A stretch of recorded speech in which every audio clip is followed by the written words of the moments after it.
Bonjour à tous, c'est Nicolas Pomarède. Alors, je short le titre SPCE qui vient de perdre 16% depuis la veille. Je short 200 titres au marché. Bon, le stop toujours placé au-dessus.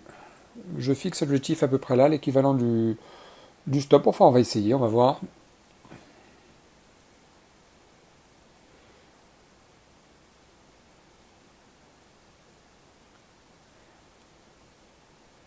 Là, c'est pur scalping, 100 $ de gain. Là, ça y est, 80, 98, 76.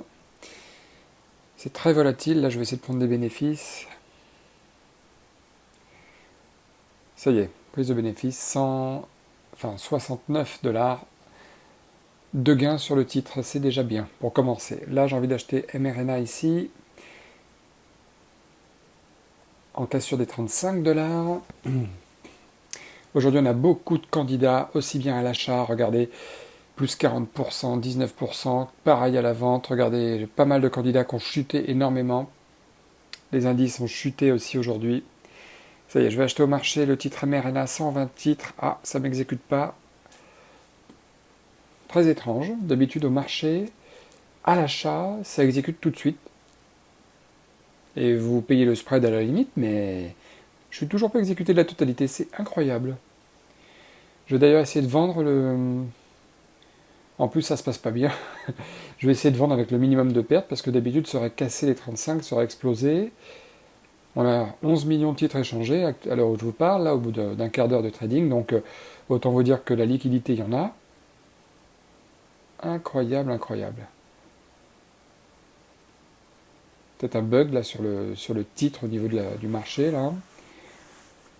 Bon, je suis sorti avec 25 $, là ça sent mauvais. 25 $ de perte. Les indices pourtant baissent. C'est bizarre. Bon. NTNX, je short là. Je short. Il vient de perdre 20% lui aussi par rapport à la veille. Il est ouvert beaucoup plus bas que ça. Il est ouvert avec quasiment moins 28%. Il a fait que remonter. Et là, je pense qu'il va redescendre. Donc, à mon avis, c'est le moment, c'est le timing de vendre. Là, je vends au marché 200 titres. Je suis toujours pas exécuté. L'ordre est passé, mais je suis toujours pas exécuté. Ça y est, exécuté. Bon, le stop, alors là, juste au-dessus, juste 90, 100 $ de perte maximum. Soit ça accélère, soit ça n'y va pas. Là, on a un super risk-reward.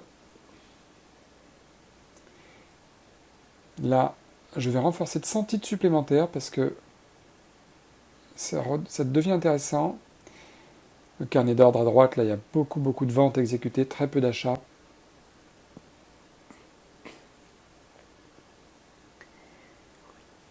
Ça met du temps, plusieurs secondes, quelques dizaines de secondes parfois à s'exécuter l'ordre, même s'il est au marché. Voilà, 300 titres, je risque 167 $ là, j'espère gagner au moins 200, 250 sur ce titre. CLR dans le même temps, qui a perdu lui aussi 20% depuis la veille. Et encore, les premières minutes il était à moins 30%, moins 28, moins 30%. Là il fait un super double pullback. Donc là les acheteurs sont en train de s'essouffler. J'ai pas le carnet d'ordre pour le voir, pour le constater, parce que c'est une action qui appartient au NYSE et non pas au Nasdaq. Et sur la plateforme ProAltime, c'est un des rares défauts. On ne peut pas avoir le carnet d'ordre sur les actions qui appartiennent au marché du NYSE. Par contre, le Nasdaq, je les ai. En fait, dès que vous voyez le carnet d'ordre, c'est que c'est une action qui appartient au marché du Nasdaq, comme NTNX, qui se passe pas très bien. Moins 89 $ pour le moment. Moins 83. Bon, on va attendre un peu.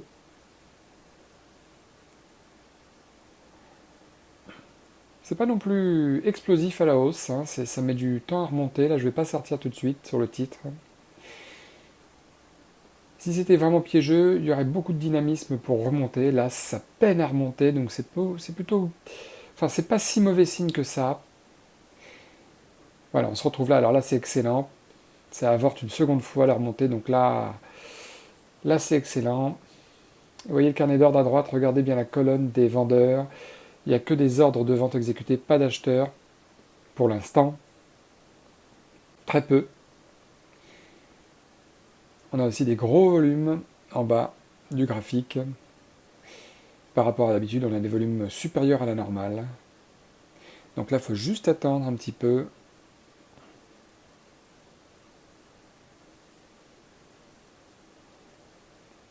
On va attendre un petit peu. Là, psychologiquement, les acheteurs se sont précipités à l'achat en se disant super, moins 20%, c'est une très bonne affaire, j'achète. Et là, les vendeurs et les professionnels revendent beaucoup plus haut à un meilleur prix. Et là, les acheteurs qui ont acheté en se disant mais merde, comment ça se fait? Je viens d'acheter, ça retombe, qu'est-ce que je fais? Est-ce que je garde ma position? Est-ce que je revends? Donc, il y en a qui rachètent, donc ça fait une confrontation supplémentaire par rapport aux vendeurs. Il y en a qui commencent à revendre un petit peu en se disant bon, ça sent mauvais, je vais revendre, etc. Mais en fait, ce sont les mains fortes qui vendent. C'est pour ça, d'où le gap de 20%. Ce sont eux qui ont décidé déjà à l'avance de se débarrasser du titre. C'est pour ça qu'il y a des volumes. Là, l'alerte vient de se déclencher, donc je vais m'apprêter à vendre 200 titres sur les 300. Mais j'attends un petit peu. Donc oui, ce sont les mains fortes qui vendent. Là, on est à 200 $ de gain. Allez, allez, on s'approche des 25. Il y a des gens qui ont mis leur stop, ceux qui vont acheter, ils ont remonté leur stop au niveau des 25 $. Donc peut-être que ça va les casser les 25 $. Ça serait très très bien. Ça exécuterait les stops, ça accélérerait même plus bas. Que des vendeurs, toujours dans la colonne de droite. Je prépare mon ordre, je prépare à valider, ça y est. Voilà, 140 $ mis de côté, même un peu plus. Voilà, je baisse mon stop quasiment au break-even. Voilà, on est quelques minutes plus tard, 124 $ de gain latent. Je crois que je vais prendre la totalité maintenant parce que là, les acheteurs reviennent. Les acheteurs, il y a aussi beaucoup d'ordres d'achat pour prendre les bénéfices. Voilà, ça y est. 274 $ sur NTNX en approximativement 10 minutes. Ouais, c'est super. Très beau trade sur NTNX.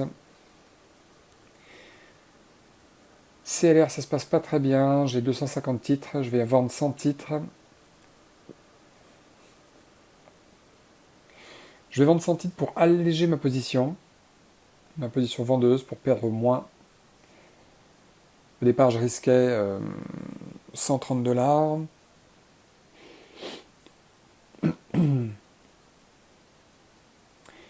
Bon, je vais sortir totalement. On se retrouve quelques minutes après, ça n'a pas confirmé. Je risquais, je vous rappelle, 130 $ sur le titre, et finalement, ça met un temps infini à s'exécuter, c'est incroyable. Perte 84 $. Très très bien. Très peu perdu. Là, ça va toucher les 17, c'est sûr, là où était mon stop. En plus, les indices remontent.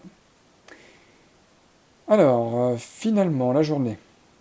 Bon, quasiment autant de vert que de rouge, mais des trades beaucoup plus importants dans le vert que dans le rouge. Il est 16h09, 39 minutes après l'ouverture. 3 trades, grosso modo. Bilan de la journée, 233 $ de gain. Toujours sur le même compte, évidemment. Même compte réel. 233 $ de gain en 3 quarts d'heure. Donc c'est très bien sur cette journée, c'est une très bonne journée. Merci d'avoir regardé la vidéo. N'oubliez pas de laisser un commentaire, n'hésitez pas à vous abonner, et puis appuyez sur la petite cloche en bas pour recevoir les vidéos en avant-première. Allez, moi je vous dis à bientôt. Ciao, ciao.